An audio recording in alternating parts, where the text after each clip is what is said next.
Lettre de l'École internationale 5.35 La philosophie éternelle par Kim Nataraja. De manière sous-jacente, la méditation est légitimée par les fondements de la philosophie éternelle, par le noyau commun de toutes les grandes religions et philosophies du monde. Nous en trouvons même l'ébauche dans les religions primitives. Le philosophe allemand Leibniz fut le premier à en exprimer l'idée, et Aldous Huxley, dans son livre « La philosophie éternelle », présenta des arguments convaincants en ce sens. Matthew Fox, dans One River, Many Wells, développa le champ des correspondances entre les sagesses traditionnelles. Bede Griffiths explique ainsi cet enseignement commun. Lorsque l'esprit humain atteint un certain niveau d'expérience, il parvient à une même compréhension, et c'est ce qui constitue la philosophie éternelle. La philosophie éternelle exprime la confiance qu'il existe une réalité ultime universellement immanente dans la création, tout en lui étant transcendante. Cette confiance fonde la validité de la méditation. La réalité appréhendée par nos sens est intégrée et soutenue par cette réalité omniprésente. La qualité essentielle de cette réalité est qu'elle ne peut s'atteindre ni s'exprimer par des pensées ou des images, c'est-à-dire par l'esprit rationnel. Elle est incompréhensible et ineffable, et nous pouvons pourtant y accéder par l'expérience. Il y a toujours au fond du cœur de l'être humain, au-delà de l'ego personnel, quelque chose de semblable, voire identique à cette réalité ultime. C'est le fondement de notre être individuel, mais aussi celui des autres et de toute la création.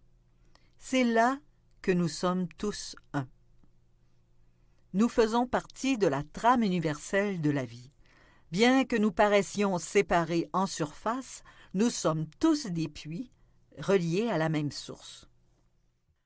Ce concept peut sembler difficile à admettre. Ce n'est pourtant pas différent de la situation à laquelle a été confrontée la physique quantique lorsqu'elle prit conscience d'un champ quantique qui sous-tend et maintient toute la matière. Les mystiques, comme les physiciens quantiques, ont utilisé l'image du champ pour décrire la réalité qu'ils ont découverte expérimentalement. Au XIVe siècle, Maître Eckhart avait déjà dit « l'âme est un champ ». Cette terminologie commune est l'une des nombreuses façons par lesquelles les découvertes de la physique quantique renvoient aux apports des mystiques. Ces analogies renforcent encore l'idée d'une philosophie éternelle. Lors de notre cheminement spirituel, il se peut que nous appréhendions un niveau différent de conscience et que nous reconnaissions dans cette expérience notre nature spirituelle. Notre être énergétique commence alors à entrer en résonance avec l'énergie similaire du champ divin et, par une discipline spirituelle, nous nous y ajusterons de plus en plus. C'est ainsi que nous trouvons notre plénitude, notre équilibre et notre harmonie avec l'aide de la grâce de Dieu. Dans la théologie chrétienne, on peut aussi imaginer la chute comme ce mouvement le long du pôle de la conscience. Origène, père de l'Église primitive, puis Évagre, père du désert, et plus tard Maître Eckhart, affirmèrent que notre esprit est éternel, qu'à l'origine, nous ne faisions qu'un avec Dieu. Nous étions pure conscience intuitive. Comme Origène l'expliqua alors, le choix fut fait de quitter cet état de pureté par un acte de désobéissance envers Dieu. Pourquoi en fut-il ainsi? Personne ne l'a jamais clairement expliqué. Origène appela cela un état de satiété ou de négligence. Dans sa théologie, le seul à se comporter autrement fut la pure conscience du Christ qui demeura en union. Alors, nous nous sommes incarnés. Il nous a été donné un corps et une âme, le siège des émotions, mais nous avons conservé notre conscience intuitive originelle, la cime de l'âme, l'esprit. Peut-être est-ce là le vrai sens du péché originel. En choisissant de nous détourner de l'état divin et d'être ainsi incarnés, nous en assumons l'inévitable conséquence. Nous tombons d'un niveau de conscience plus élevé à un niveau plus opaque. Ceci n'est cependant pas une punition, mais une opportunité qui a ses limites inhérentes.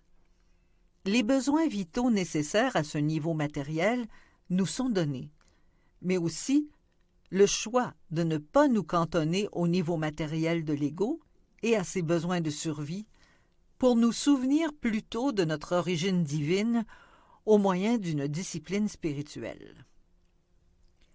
Saint Paul aussi décrivit le péché en ces termes. En effet, ceux qui se conforment à la chair tendent vers ce qui est charnel.